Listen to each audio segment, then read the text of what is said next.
Good afternoon, everybody, and I am so excited to be with you at this time. I have one of my favorite people in the whole world, Meshell Zwicker, with us today, and I'm so grateful to you, Meshell, for being with us. Meshell, I've known for, gosh, it has been probably 10 years or so, and a couple of different ways in which I know you, but perhaps one of my favorite is as my Firestarter coach. So those of you who have kind of watched my progression over the last couple of years, it is because of Meshell herself. And some of you may have already been participating with Meshell a couple of years back at the beginning of COVID, when we did the creativity challenge for, I think it was for 12 weeks, and Meshell joined us and helped us with that as well. So I don't want to take any more time away from Meshell herself, but why don't you tell us actually what you mean, because I know I've heard this term from you many times, the inspired momentum, and I really latched onto that, but what does it mean really for you, and how does it live in your life? If you can look at that. I love looking at that. And I love how inspired momentum came to me, because the idea came to me. What does it mean when like a word sounds exactly like what it means? Onomatopoeia or something like that. It's like inspired momentum came to me through inspired momentum, like the phrase itself. So it's like a circle unto itself. And so I feel like a lot of people get this idea, like an idea or a mental construct about what they're supposed to do or should do, or how it should go, or strategy, or a discipline, or a task list, or any of those ways of sort of moving through time and space to make things happen. And I have just found through just watching myself in process, and of course, all the clients I've worked with over the last 13, 14 years, that's one way of doing it. And it's not like it would be unproductive. It is productive, but it's hard. It can be hard. It can be sticky. It can be slow, and it can feel like a grind. And I also think that it can be so infused by other people's ideas of who you should be, or your idea of who you should be and what you should do, influenced by other people's ideas that you think are yours, or cultural ideas. Anyway, the idea of inspired momentum, I think probably the first time I saw it in practice was in early in my coaching career, when I was working with this woman who had been unemployed, looking for work for, I think she was heading into maybe her second year. So anybody who has any experience with something like that knows that your energy is so low. It's so hard to keep your energy high and hopeful when you've been looking for work for that long. So this woman was probably in a deep depression and still needing, to grind away at it. And she was like, every day I spend like 6 hours, looking through all the job sites and submitting applications, and nothing is happening. And I felt like, all stop. Like, that's the words that were screaming in my head. All stop, all stop, all stop. It's like, please tell me anything that you do or that you love. What are the things that you love to do, or what are the things that you love? And she was so low, her resources were so low, she could only think of 2 things: playing with her cats and riding a bike. And I'm like, prioritize those 2 things, like flip the equation. It's not like you're going to stop, doing what you need to do to create an opportunity out in the world, submitting resumes, etc. But you need to dedicate some of every day, and more than you think, to riding your bike and playing with your cats, because that's inspiration. So now we're dipping into an actual energy source that I think it's easy for us to dismiss as not relevant. It's like, well, I'll do that. It will be a reward for doing the things I should do.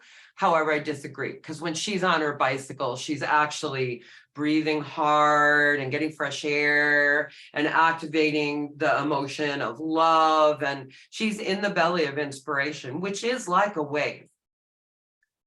It is like a wave. It naturally grows. When you're doing anything that inspires you, it naturally grows, builds force, and it creates its own momentum. So that was just like, and honestly, it was like, she couldn't even believe me that was the thing that she needed to do, or, that it was right, but it immediately turned things around for her. So that was where I would say that was the first living example of inspired momentum. And then there was the actual experience I had when it was time for me to create my first workshop series early on in my coaching career.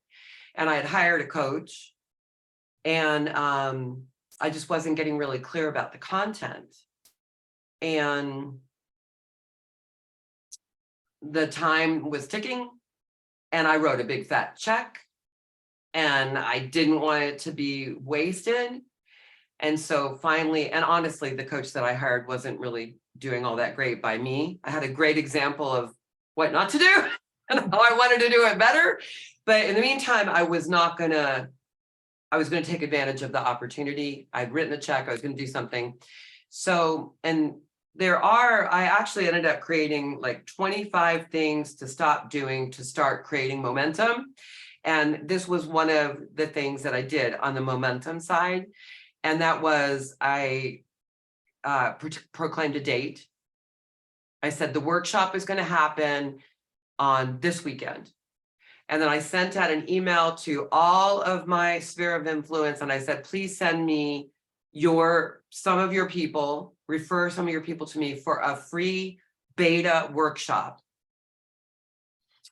And I had, I think, 8 people, names that came back to me, and they said, sign me up. And I had no content. This would probably completely freak you out, Ann, because you're the world's most prepared person ever.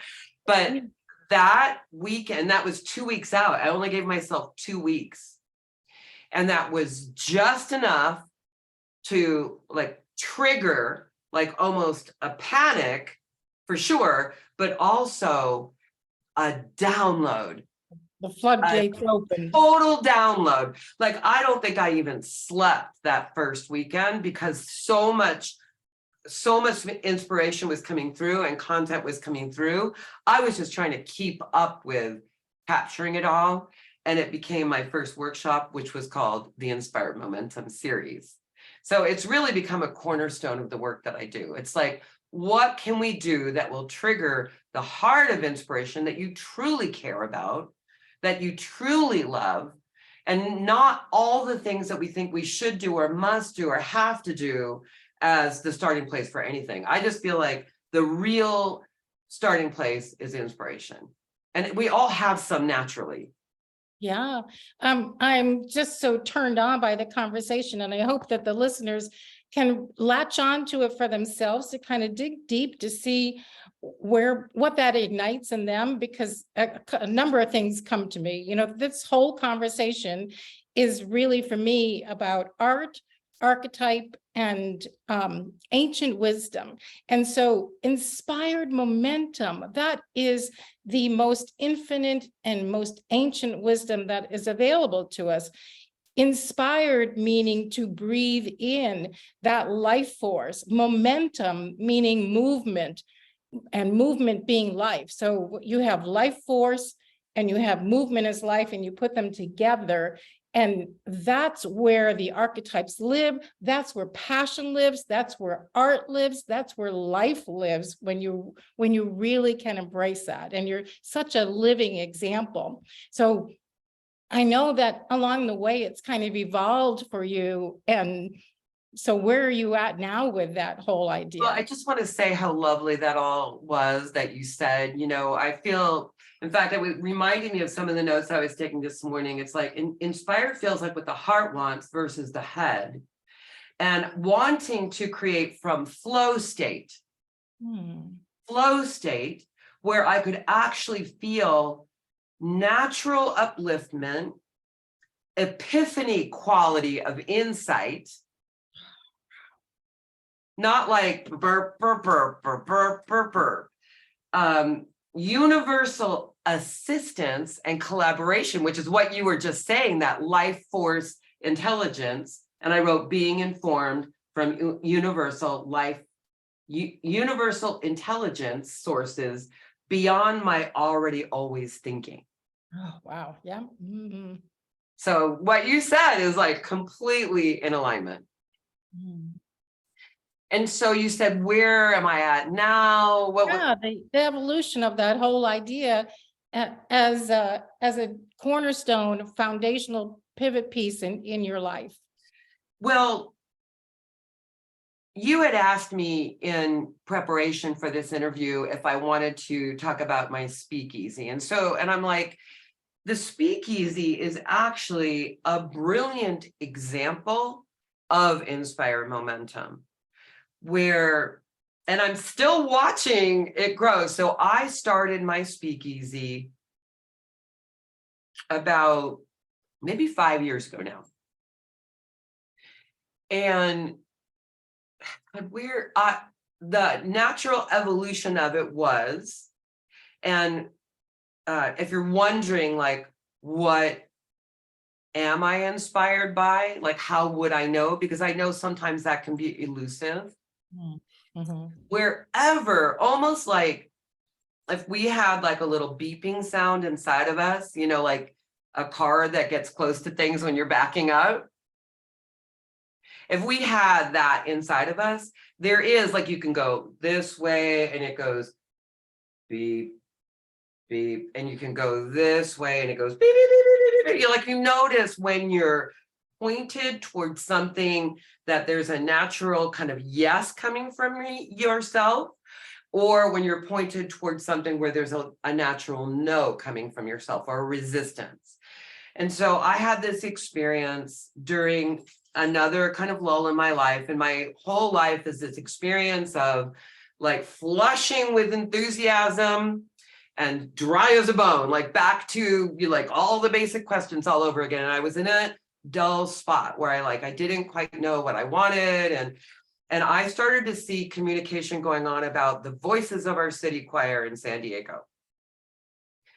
And I was so confused about what was going on politically, and I didn't know my position in anything. And there was all this, going on. And I'm like, I have to do something positive. And that looks positive to me. It was a choir that was being started by these two wonderful ladies, and they were calling the streets of downtown San Diego and inviting the homeless to come and sing. And the choir's mission was addressing the homeless crisis in San Diego. And I'm like, oh my God, I've always had a huge heart for the homeless situation, huge curiosity about it. So I go down there on this blustery January. It was like, I think it was the day that we were there, the election day or something. And I go down there. I hadn't been downtown in a long time and was horrified by the number of tents and sleeping bags that were on the sidewalks. Walk into this funky room where there was buckets, capturing the rain that was coming through the roof. Like, it was humble. And we sang these songs of brotherhood and sisterhood that just like opened me up, just broke me wide open. I cried and I felt all this love and camaraderie. And that was the beginning. I sang with them. We had rehearsals every Friday. We had performances that were starting to, happen all the time all over San Diego. I got really, really involved. And about a year into it, I wanted to improve my singing. And I hired the choral director of the Voices of Our City Choir to have private singing lessons, because I always felt like I was like not sure about what octave I was singing. Am I an alto? Am I mezzo? Am I tenor? And so I started doing singing lessons with her. And they were both local musicians. So I started to kind of stalk them around town and going to their musical events. And I kind of dove into the San Diego local singer-songwriter community, because that they were. And that got and I just got so activated inside of music. And the singing lessons themselves had me launch my first workshops, my second workshop series, which was called Free Your Voice, because I started to notice that as I was singing, there was all this coming up inside of me, all this like desire to speak my truth and to encourage other people to move their voice and to find what it was inside their voice that wanted to be communicated. And I think about how much my Firestarter movement manifesto was shaped by the singing lessons that I got. Like this is what I mean about inspired momentum, is if you really follow that chord of inspiration, how it took me places I never could have figured out on my own. And from that, I got in from the Free Your Voice workshop, the singing, the voice lessons, the finding the local singer-songwriter community. I got inspired to launch my speakeasy, which was once a month, a concert with a local singer-songwriter, the messengers, and that's why I wanted singer-songwriters, because they actually have a message coming through them that must come through them. And if you talk to any singer-songwriter when they're not in their art, and you know this as well as an artist, there is this like gunking up. There's almost like this buildup of energy, like it must come through. Like it was installed before you were born, and it has to happen if you're to meet your purpose or your mission in life. And so I started the speakeasy, and it was a perfect opportunity for local singer-songwriters to come and sing and deliver their message.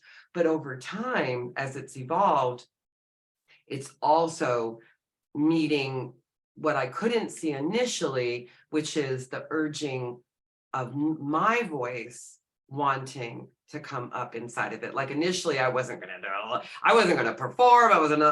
But there's a performance artist in me that is so reluctant to perform. It's just like, God, I think as artists, we're so up against the exact opposite of that, which is this terror to be that and to actualize that. And it really took the wave of the speakeasy hitting like year 4, where I got clear, I need collaboration with these artists. I want to co-create songs. I want to perform my own spoken word pieces, again, which probably wouldn't have happened if I didn't just let that inspiration spark and then the momentum naturally build and kind of pick me up on the waves with it, as long as I'm willing to say yes to what's asking me to say yes to it. Wow. So for people who don't know, I'm fortunate to have the visual of being on Meshell's deck, which overlooks the Canyonlands in the San Diego area. And this beautiful music is floating through the air, and the moon is rising and the stars shining, and good food and good company. And you're doing that on a monthly basis, a good number of months throughout the year, and making that happen. People come and perform, and that's a real ritual that you now have installed, which would help continue to fuel your inspired momentum. And I also know how important dance has been to you. And I know that the dance is a great influx of information and ideas that then spill over into your Kundalini practice that you make available for people, which is an incredible opportunity. So just so much richness from such a small start. I just love recognizing how they're all linked together. And this is something that's been really coming up for me personally, is that they've been like separate pieces, almost like all like the puzzle pieces have been on the board but not really finding their way quite into each other, like snapping into each other. But as I have trusted my yeses and, you know, been bold enough to keep challenging myself with the next calling, which is always a bigger risk, right? You know that it's always like, if you're in your art, if you're in your expression, you'll get over one block and it will scare, your knees will be knocking, and then you can't rest there. It's not like, okay, now your work is done. No, it's like Just the beginning. it's just the beginning, and the next one is probably going to unhinge you even more, you know. But I'm noticing how all of them really do eventually, what right now I'm feeling for myself, how they're really wanting to all come together in a new way. You know, it's not like the speakeasy is over there and my coaching practice is over there and the Firestarter movement is over there, and it's like I'm really feeling them all wanting to come together in a cohesive, integrated way, and then look at, now what is it? And I bet that you rely on your manifesto a lot to pull those pieces together and create that foundation of which then things are more coalescing to be a whole. Can you speak to the manifesto? I can, and I'm glad every time I get it back in my paw, because I do need to reread it. And another thing that happened, I told you that when you asked me to do this interview, it kind of brought me to a couple of things that had gone a little dormant in my world. And the other one was this statement that I put up about who I am. It's so easy to lose track of these things and then go back into wondering, as if you haven't already clarified that. You know, I mean, I understand what it's like to be in the human condition. It's humbling. So the Firestarter Movement Manifesto, I would say, was largely, the biggest impetus came as the voice lessons and the choir singing, and my heart just being opened by that, and my voice moving so authentically and with less sputtering, you know, and with less judgment, that this Firestarter Movement Manifesto came through. And I would say it's another example of inspired momentum, because it really came through. Both the Firestarter Movement and the Firestarter Movement theme song came through like that download of that first Inspire Momentum workshop series. Like, once enough, you know, sparks have happened and a little fire has gotten started, it just feels like a flow really does come through. And so the Firestarter Movement Manifesto, its subtitle is Speak Up, Stand Out, Matter More. And I know that that's ready for its next evolution. I've got, you know, like, I'm going to rewrite this a little bit, because this got formed, I would say maybe 4 years ago, and everything is always an evolution. It has to. It's like, you got to keep revisiting these things and recognizing what it wants to be next. And I wrote this Firestarter Movement. This is an uprising of people that are lit up, fired up, and fully alive. As a fire starter, I beget fire starters because I ignite the moment with my example of living, and living ecstatically. And I have got to change that word ecstatically. Like, I just object to it right now, because I think what it evokes is like, what? Like this kind of being like a total live wire, which is not at all how I want to live. It's much sweeter and much more grounded than that. And that word ecstasy, I think, almost takes you too high. It's really this like grounded, connected, you know, feeling of you know, like steady contentment and understanding. Anyway, I know who I am, and I do not question my worth or my rights or the veracity of my message. I have given up wasting my precious time on the illusion of failure, embarrassment, or judgment from others or myself. And I particularly like those two opening lines as it relates to any artist. Anybody who is in, like, who you've identified as your target avatar, right? It's like creators. How easy it is to question the worth of those ideas or the worth of those outcomes, the significance of them. And that's what I mean when I say the veracity of my message. For me, I'm much more of a spoken word artist.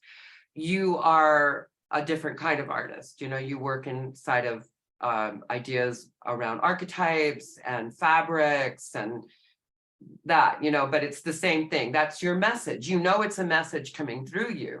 That's what matters most to you in it. And I know that I have spent and will probably continue to spend more time than I would like on the illusion of failing at it being a failure, it failing in some way, or embarrassing me, or judgment from others, which is probably minuscule compared to the judgment that I have of myself around it. I'm strong enough and self-possessed enough to be fully free. I will wait no longer to become who I am and to create what calls me. I surrender to and honor the boundless wisdom that resides in me. Because when you say ancient wisdom and you say life force intelligence, we all have access to that. And when we do, inspiration comes and we remember who we are. Good word. So there's a lot of these kinds of statements in this manifesto. I don't think you want me to read all of it. Unless you do, I will, but where do we go from there? There's a couple of them that are really important to me, like I honor my feelings without question. I speak peacefully from a place of knowing, because I'm about liberating the voice, which will liberate the actions naturally, in my world anyway.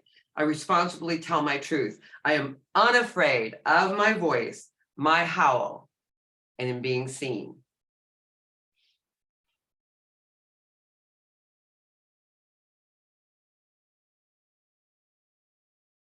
So much power in that. And the last one I'll say is I am unapologetic for my boldness and exuberance. Because Anne and I both got the title of exuberance as a quality of being. Yeah, we have an exuberance gene. Right, we each have the exuberance gene. Wow, I mean, after just hearing the components of that manifesto, it's such a powerful, integrative, driving message there. And I really encourage people to take a look as to what inspires them and how can they live by that. So now let me ask you then, in terms of Firestarter Coach, what does that mean to you, and how could that be helpful for other people that might want a taste of that? Well, you might recognize yourself in some of this when I talk about who I am as a Firestarter coach. So I am a thought partner. And I wanted to correct you a little bit about when you were introducing the start of our segment here, and you were saying, you know, it's all because of Meshell. And of course that's not true, because everything is a dynamic.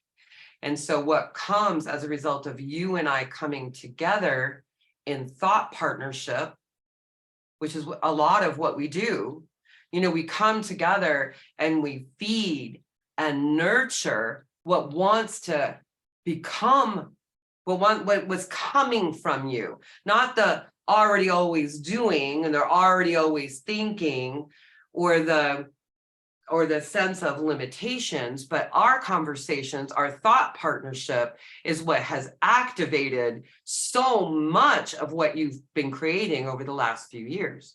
New ideas about who you are and a new willingness to step into it. Together we can elevate, activate, and expand your ideas so that, and this thing always, like, I get a lump in my throat when I say this, so that they do not die unrealized.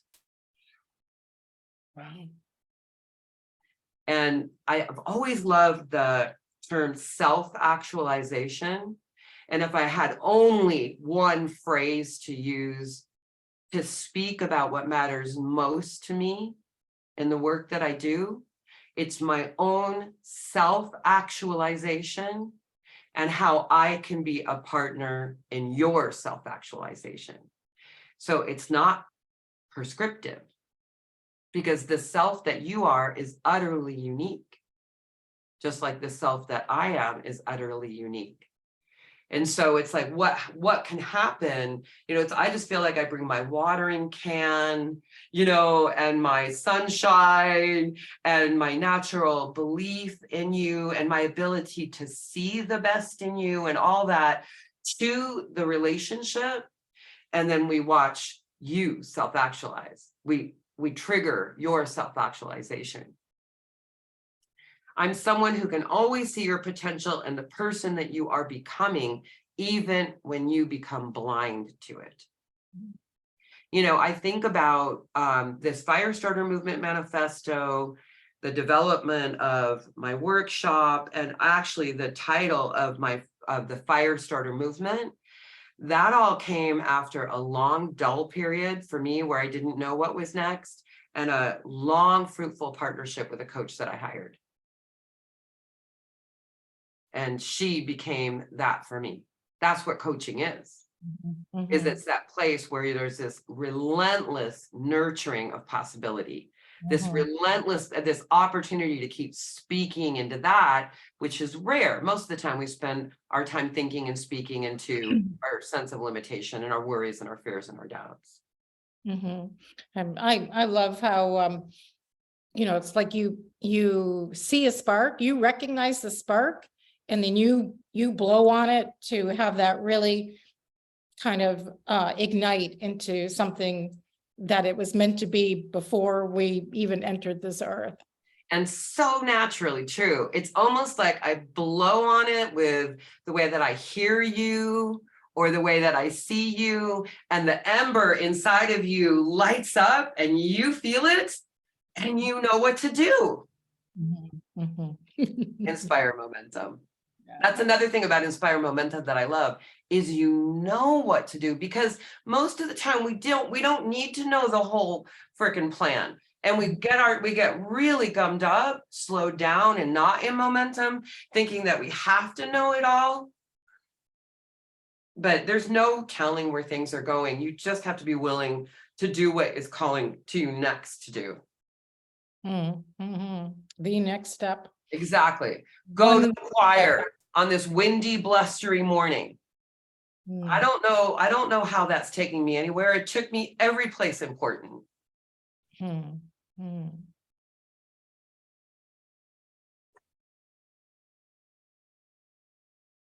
Was there something else on that list there? I'm a translator for your confusion. You will find clarity in our dynamic that just naturally occurs. It's like, it's so easy for somebody outside of you who's really able to see who you really are, where you might spend years being confused. And I was thinking, when you were talking about the inspired momentum, that kind of like naturally has the doubt kind of dissipate. Like when you're in inspired momentum and you're working on that one next step, there isn't the doubt. So, what you can do is help people to really activate that inspired momentum. Yes. That seed. Yes. And then when I think about like, how does this become like a do-it-yourself thing, right? For the people listening, because that's what we want most of all, is like, how can you just get, if you're listening to this and you're like, I love the sound of all that, and I want to be more inspired, and I want to be more bold, and I want to be more willing to take chances, and I want to believe in myself more. How do I even begin? And I would say, can you imagine yourself that like instrument that really does have a sound of a yes, even if it maybe is whispering yes and a sound of a no? And would you be willing to trust it? Mm. Where you could look right inside your life and say, that person is doing this and it definitely has my attention. Sometimes it looks like the people that I know that I have learned that when I'm maybe a little triggered by somebody else or what they're doing, or I feel jealousy coming up or judgment coming up around somebody else's doing, trust me, there's something in there that you want. Mhm, They're just mhm. doing it and you're not. They're being it and you're not. So it's triggering you. There's something in you that's relevant to me when I feel that, So it's like, is there something that you can say yes to? What is it that's like bopping around on your radar right now that you've been toying around with or dancing around with that you want to say yes to and you're stalling? That would be the beginning of Inspire Momentum right there. Just keep finding what that is next and don't stop. Mhm. What is it for you these days? For me, um, right now I'm embarking upon a month where I'm really trying to latch on to experiment, like devote time and attention to experimenting with my art rather than like having it all mapped out in my head, but to just, I think it's actually called play. So that's, Yes. Oh, that's beautiful. That's so great for such a serious gal as you can be. yeah. That's awesome. Beautiful. I would say for me, as tonight is the first night of a 5-class contact improv series with being taught by a local contact improvisational teacher dancer. And I love contact improv. It's like this kind of almost acrobatic dance without music. It's like we're just kind of playing around with gravity and leaning but with other bodies in a room. And Mhm. I know that I need more movement in general to stay in Inspire Momentum. When I get too sedentary, it slows things down. So I know I can feel all my yes energy around more movement. Mm. And dance classes in particular. Like I tried a dance class. I didn't like it much, but I like that I'm trying things out. It's definitely testing my comfort level. Right. Yeah, I was gonna say kind of going beyond where you've been before. Exactly. And another thing that I had a strong yes for recently that surprised me is a friend of mine is hosting plant medicine journeys. And that was like a no for that. That just like was just scary for me. And I was suddenly a hell yes. And it was like really fast. Like it's like the date is this coming 2 weekends from now. It's like another one of those 2 weeks from now. And I'm like, everything inside of me was flashing yes. And it was so surprising to me. And so it happened right after I made my little sacred drum. And it was like working perfect. I got so much out of it. And I know it's, the stepping stones on the path of, how to keep opening and evolving and self-actualizing. I could feel the strong yes in it. Mm, wow. Who knows where this is going for your next phase of evolution. Exactly. And the Firestarter movement's phase of evolution. Yes. Can't wait to see what's coming in 2023. I know. I hope that people will that there'll be a way that we can connect with what you're cooking up here, because you've got that alchemy pot stirring there I for sure. do. Thank God. Thank God. Yeah. It was like just like a bubble pop. It was for the longest time. It was just like pop. I can see something needs to come next, but it's like bump. Nothing. Nothing. It's like, and there is, something to be said in I've been humbled by divine timing. I've been very humbled by it. And I want to force things. I want things to move faster than they are. And I want to know things faster than I know them. And I'm really uncomfortable with prolonged not knowing. And when I look over my shoulder, I can't really say that. I can say that divine timing was always in operation. I could get myself I could make myself suffer a lot around it, but it was still kind of at play. It was at play. And you're trusting in that process. I know our time is coming to a close, and I want to end with a question. But before I ask that, is there anything else that you want to add before we put the icing on the cake and eat it too? I don't think so. No, I think we can just roll right into that question. All right. So the question I love to ask is, it's a big one. And I think it's kind of like where the essence, it brings things down to the most basic level. And the most, if people were to walk away with one bullet point. So I know that's not a lot of pressure on you, but but in the end, what do you want the world to know? I love that I did not get a chance to think that out before we got online with each other, because I'm now, I was like, well, what is coming? And I want the world to know that I want each individual in the world to know that you are utterly unique in all the world, a unique instrument. You may be an instrument, like I've likened us individually to like instruments in like an orchestra.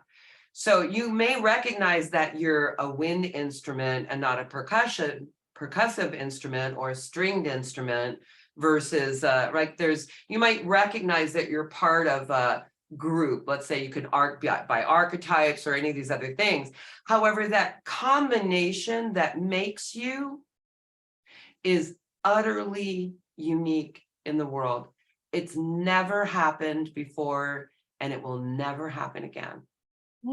Like a snowflake or a raindrop, because it's been influenced by, the moment you were born and who you were born to, and the siblings that were around you, and the weather and everything, like a grape and a glass of wine. It's like it will never happen again. So what is wanting to come through you is truly yours. It's yours. It's your gift. You can't measure it. This makes me want to cry.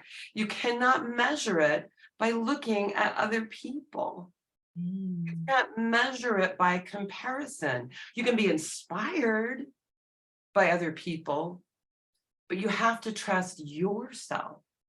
You have to trust what wants to happen through you. You have to trust what wants to become out of you, what wants to be said, sung, stitched, painted, seen, heard, felt. Yeah. And to not let that die unrealized. And not let that die unrealized. And once we really start to, like, if you really believe that, like a sacred mission, I don't know that we could get it wrong to let it out and let it through, because it's you. And I really feel like it will be hard for us to make a bigger sense out of it sometimes. Like sometimes maybe what that looks like is, Martin Luther King and like how he really made a difference in the world. But it could also be so subtle and still so significant, because it's your self-actualization, your piece of the puzzle.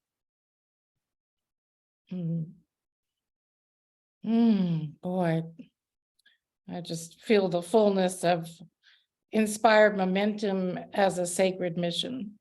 Yeah. Well, thank you for bringing this conversation to us. It just, I feel like my body's altered from hearing the words and letting them in. And called up to be a bigger me. You have so much to offer. Oh my gosh, me too. Me too. There was a line here that I wanted to say. My purpose in life is satisfied when you allow me to do this with you in support of your self-actualization, because that is my purpose.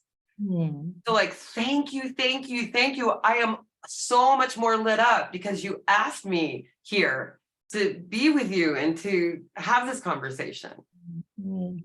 I would love for people that listen to this and let this message in to reach out to myself or Meshell, just to provide some feedback in terms of like what you were impacted with. I've never asked that to anybody else on any of these spotlight conversations, but I just feel that that people integrating the message will be altered, and we, we'd love to hear about that. I totally would. That would be like my life's purpose, meeting its destiny, to feel something got activated in you, something got sparked, a little fire got started. And I'm going to have an introductory workshop, which is I'm still fishing for what it's going to be called, and it's going to be the middle of February in 2023. And all of you folks are invited to join us. It's going to be a nominal fee, and just an opportunity for you really to taste a couple of things that will absolutely spark something, because that's my job, is to start your fire. Yeah. Alchemist, that's how I see you. Forming lead into gold. So you're working your magic there, and we'll certainly get that information as you come closer to making that available, and make sure that it gets put in the newsletter as well. But oh my goodness, thank you. This is the best part of my day, and Me too. just wish that everybody can live more inspired. Yes, me too. Light up. Yeah. Come on, baby, light my fire. Thank you so Love much. you, Anne. Okay. Bye.